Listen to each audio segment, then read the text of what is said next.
In our final podcast in this set, we are again joined by Åsa from Vinge in Sweden, and we're covering other key relevant employment law topics. Hi, Åsa. Hi. You mentioned in our last podcast that the only sort of relevant employee representative body in Sweden is a trade union, so you don't have works councils or other bodies. Could you just explain the role of the trade union in Sweden for us?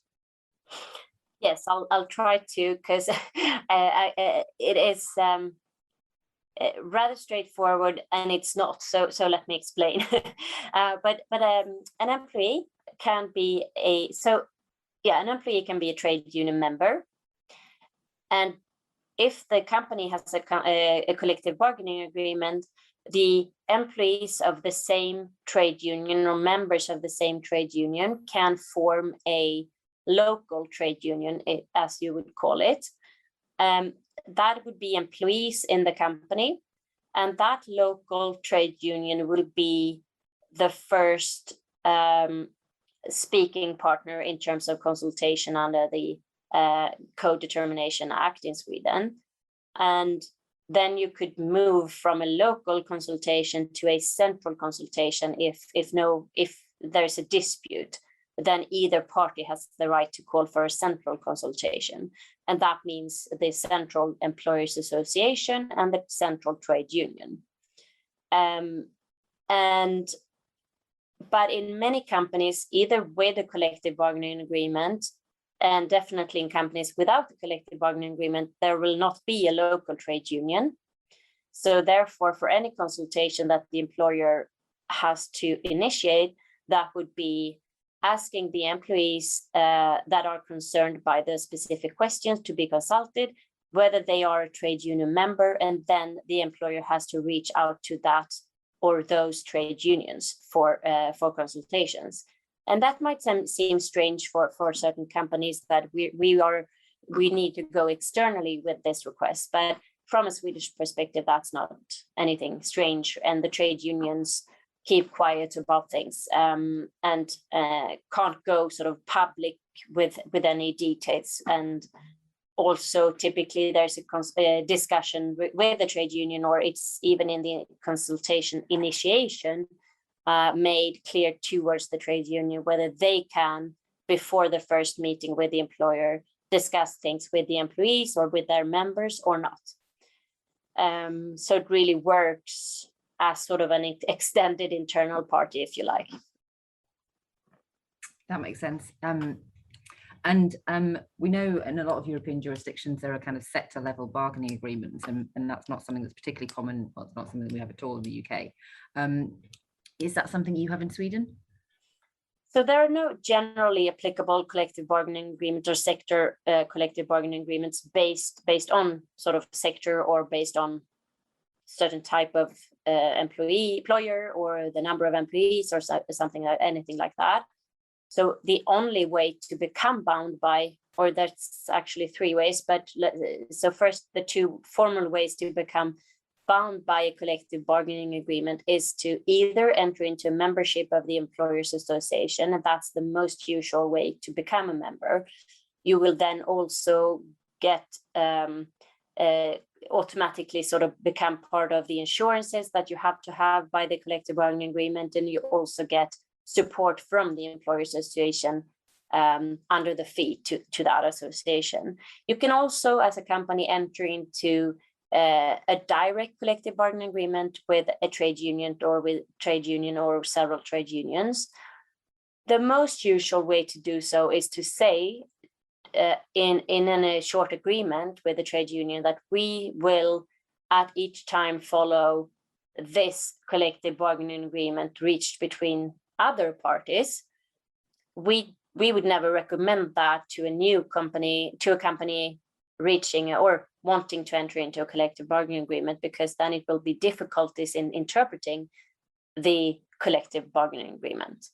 And a third way to become bound by a collective bargaining agreement under Swedish law is to acquire business under a transfer of undertaking, in which a collective bargaining agreement applicable in the business that is transferred will come with the business to the acquirer. unless it is terminated in the transferring business. Okay, thank you. So final question, really, I think. Are there any other issues you'd like to flag to businesses employing people in Sweden? Yeah, I mean, there are one thing that perhaps isn't news to anyone, but I think it's worth mentioning anyway, and that's to make sure that the candidate you're employing in Sweden has the work permit to work in Sweden.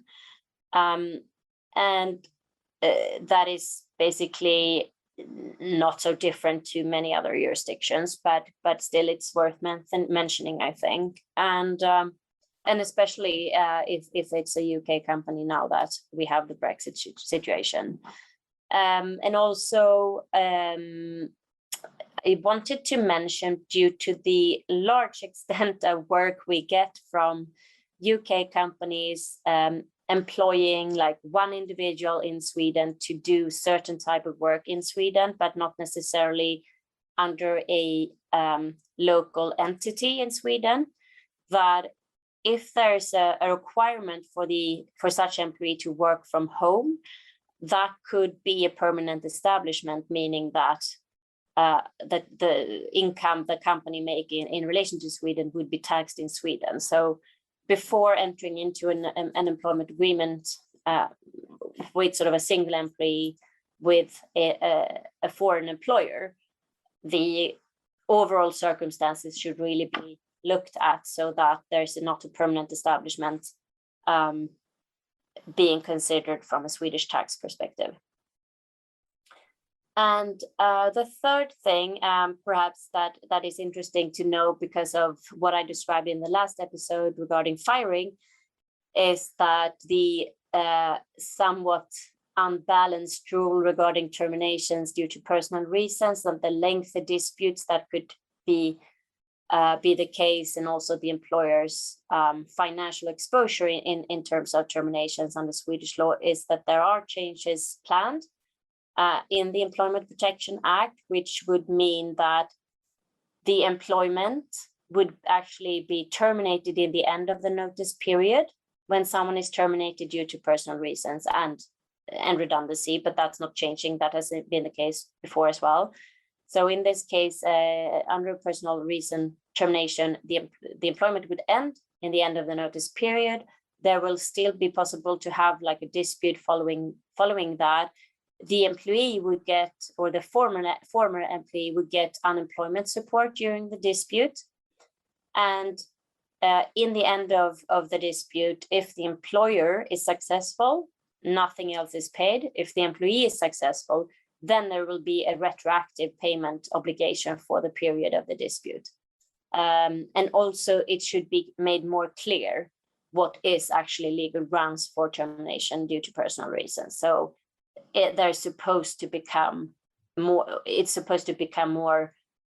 predictable for the employers, which we from sort of which represent employers mostly really welcome.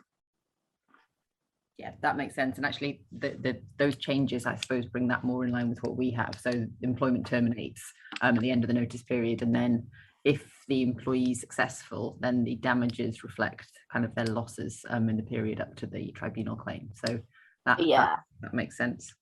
Yeah, the current legislation is really, I mean, I dare to say ridiculous, because it's so imbalanced and puts all burden on the employers actually.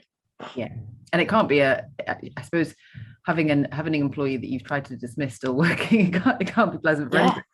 No, it's horrible. I mean, often most employees would of course be satisfied in staying at home because they don't want to be in the workplace either. But there's one or two each half year which we would in cases we represent the employers, and whereby the employee is so fixed to the business of the employer that they still want to work, or it could cause a lot of frustration and difficulties in the workplace, I dare to say.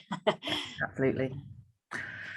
Perfect. Well, that completes our series with Åsa, and it's been thank you so much. It's been incredibly interesting. And if anyone has any queries on the topics we've been discussing, please do get in touch with us or Åsa, and we'll see you in the next podcast. Thank you. Thank you. Thanks, Åsa.